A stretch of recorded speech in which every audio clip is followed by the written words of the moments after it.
a medium of instruction at home. It's the first language spoken by a child at home. But I don't. Not in every home. Not in every home, though. But at least. At least I know grown-ups who they can't understand their mother tongue at all. Something is wrong somewhere. They were speaking English while they were growing up. And that's what I'm going to. Now, in most homes, maybe because of education, and of course, we don't want to corrupt their accent. We start them up with English language. And so, if you know what you call bragging rights. A man will tell you that my daughter or my son is in that school and he or she speaks Queen's English. And by the time you now ask the child in their local dialect, how are you? They'll be looking at you like an MU, something like that. But be that as it may, mother tongue language is essential, especially for those of us who went through public primary school. It was spoken in the vicinity of the school, but somehow when you speak it in the school, they say it's vernacular. It's vernacular. And there's always a prefect who writes names of exactly vernacular speakers. Yes, so such a child is presented with two options. Either you learn English by force, or perhaps you take the disgrace. And you know what it will do to a child at that level. Psychologically, it will discourage the child. But having said that, United Nations, like you posited, is of the view that every child educated in the mother tongue is likely to get used to the culture. And that is based on the fact that language is a non-material aspect of culture. Just like art.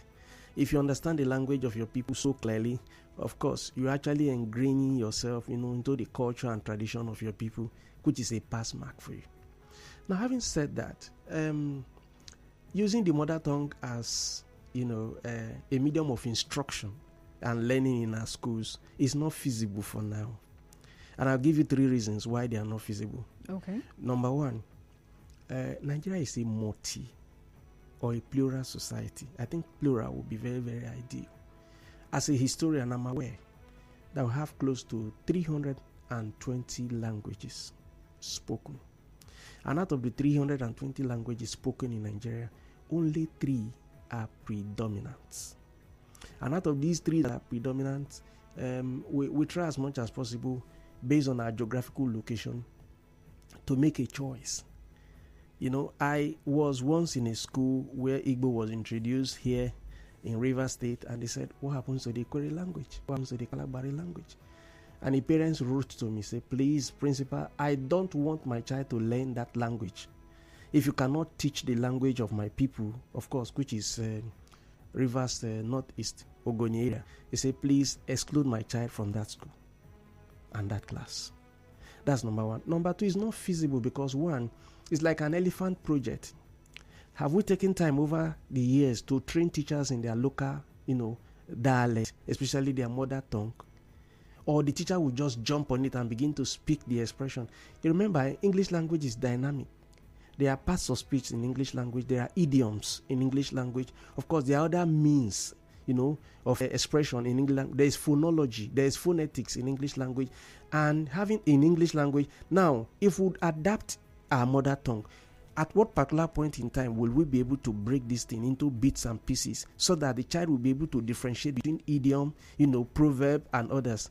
These are also challenges. And of course, government has given us the will to go ahead with it. Is the fund available? So for these 3 reasons, it is not feasible for now. Maybe this is a project for the future, which is novel as it is. But the implementation is somehow, difficult. That's my position. Interesting. Now, I'm looking at the facts that I'm also looking at what UNESCO said at some point about the importance of mother tongue in the education of children, right? And how it is also important that every mother tongue is actually projected. In fact, they said every mother tongue deserves to be known, recognized, and given greater prominence in all spheres of public life. I agree with UNESCO, but let me tell you something. See, the formulation of the policy is not as smooth as the implementation of the policy. Now, let's also look at the part where, because the example you gave of a man who says, I don't want my child learning a language that is alien to us. Yes. Yeah. The government decided, okay, how do we solve this? All right. They came up with a plan. If this child is living in an Ikwere speaking environment, Yes. then that means the school this child attends, they will have to teach the child in Ikwere language. So if the father doesn't like it, then he should move his child to his village where they will speak his language. There's a background here that we need to actually establish. Number one, education is in the concurrent list. I don't know whether I get the point. So what the state, the local government, and even the federal government can legislate on educational issues. Now let's take this issue of maybe the person is living in an Ikwere land, such language are spoken. What it means is that if I don't want my child to learn, I will take my child to a private school. Another private school that does not emphasize the teaching of the local language, but rather English language is spoken. And by so doing, before government officials will discover that, something like that is happening, a lot of water would have passed under the bridge. And this is contingent on the fact that government is actually not having enough manpower to supervise schools. If you look at this state, for instance, it takes an average of 4 months for people from State Ministry of Education to go from one school to the other. So if a school defaults now, and you are bringing the issue after 4 months, I don't know if you don't consider it as belated. And the fact is that it would have been said that it's not true and you cannot prove the point. That's a perspective to that. Now, if you want your child to move from one place to the other, also consider that this thing called education is the training of the mind. And if a child is moved from one school to the other, how many schools will the child change in an academic section of 39 weeks? If a child changes school once in an academic section, look at the effect it has on the child, especially the performance of the child in the cognitive domain, much more when the child has to live on issues relating to language. So what most parents have actually done is to think of another way out and adopt the federal government system. It's the system that is adopted in most federal schools, where a child is brought to a school and the child is given the option to choose Yoruba, Hausa, Igbo. These are the 3 teachers we have. Nothing more, nothing less. And life still continues, learning still continues. That's what's going on. But over time there's been this conversation about the mother tongues, some of them actually going extinct. And I think the government is also trying to ensure that no mother tongue in Nigeria disappears because people are no longer speaking. Yes, government is trying to see that it does not disappear. But there are ways to handle that. Constance, let me open your eye to this fact now, that most schools run the teaching of mother tongue as an extracurricular, activity in the school. Yeah, so if you are of Ijo extraction or maybe Olukumi extraction in Delta State, where I come from, or perhaps you are from Ibibio extraction, what the school will do is that on Friday, the school creates 2 hours and then tell the children, choose which one is your preference. Your with the consent of your parents, you pay I was going to ask, where do the parents come in? No, when you pick, a form is given to you, you take home, your parents will endorse. You pay a token. And from this token, your child is taught the mother language. You understand? From the basis, using the dynamics of English language, as a criteria. Over time, you discover in 2 terms, your child can actually learn the mother tongue and of course can speak fluently and even converse with that with you at home. I've seen it in over 6 years in some of the schools that I've headed, and it's working out well. So this policy of the federal government is more like also spoiling some people's shoppings. Most likely. Okay, so that's another perspective to this. Yes. Incredible. Yes. So when we are hearing people saying, "Oh, this national policy will not work," let's also find out from them, really. Okay, why do you really think it will not work? The government is about to make free of charge something they would normally have people pay for.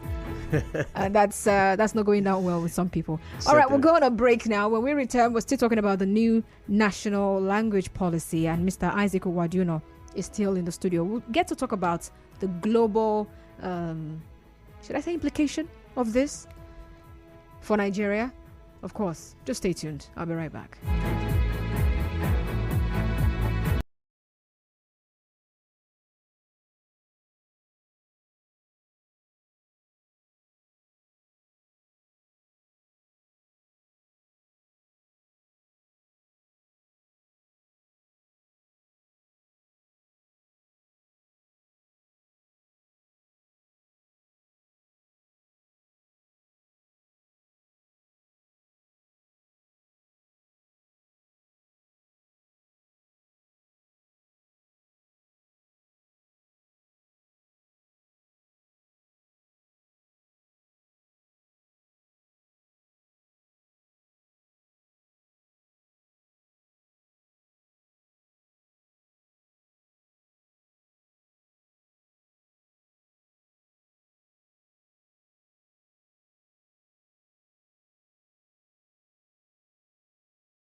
right, welcome back. So we're still discussing the new national language policy that the federal government introduced, although they say they're yet to implement this fully, and that's because the government is yet to develop instructional materials and also make provisions for qualified teachers to handle this. All right. But then before now, I spoke with an educationist, Sir Ikechi Nwogu, and he said something about the whole language policy. He says that it's a good thing that Nigeria is projecting the strength of language as a nation, but the country is limited as it has no leverage on the economics of language. Well, let's take a listen. When you look at the power of language, you also look at the economics of language. China can produce their own computers in Mandarin. China is an economic powerhouse. The same thing with the French, Russia, the same thing, because there's economic power. But now you come back to Nigeria, you look at the associative strength of the Igbo language, the Hausa language, the Yoruba language. I learn everything, primary 1 to 6. I am built up on the strength of my mother tongue. How far can I go with that? Outside the boundaries of my heritage. All right, Mr. Isaac, so with this example that he gave off the mic, we were discussing this, and you were saying something about writing the common entrance examination, where a child has now learned everything he knows in his mother tongue. And it's now time to write an exam that is not set in the mother tongue. Yeah. The questions are set in English. Yes.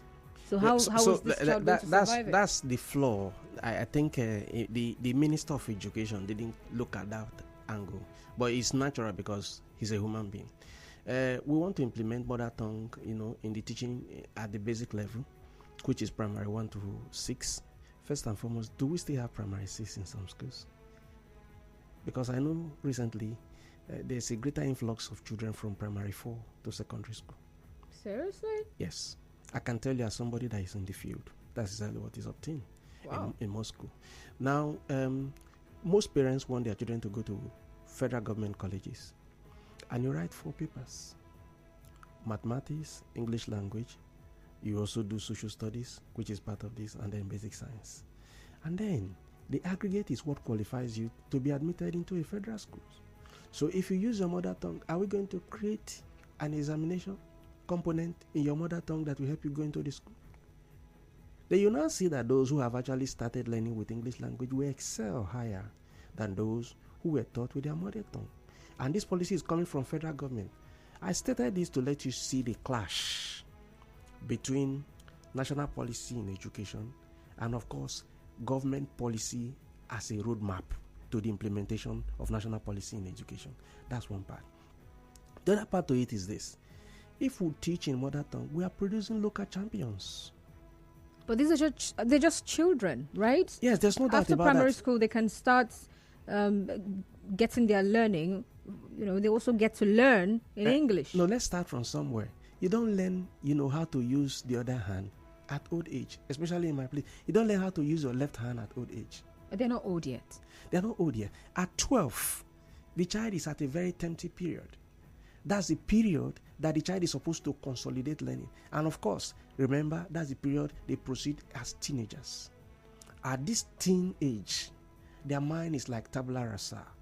Whatever is put there remains. But we build on what we have. We don't just build on what we are told. We build on what we have. And that thing that we have are those things that have been, planted in us prior to that particular age. And one of them is English language. So if a child is raised in a French community speaking French, from age 1 to 6, the child would definitely not speak English language as somebody who has been taught English language. Why? Because there's always an interference. The mother tongue interference is there.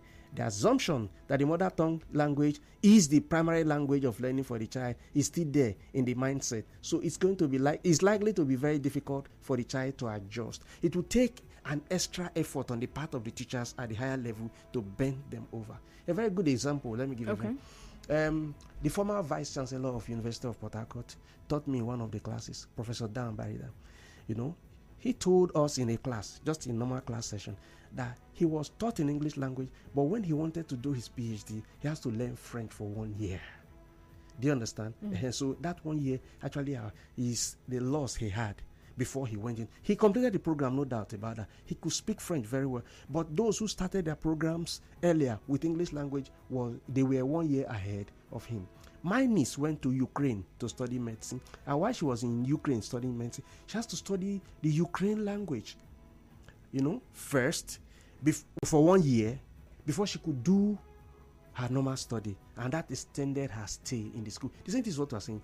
If we will keep to our national policy of 6-4 system, which is the old style, or 6-5 system that we're adopting, are parents willing for their children to stay longer in institution of learning on account of learning the language? Because English language is presented to you in WAEC, and if you don't have English language, you don't have mathematics. Even if you want to study the least course in the university, you will not go, because they say the primary medium of contact, you don't have it. That is how problematic it is.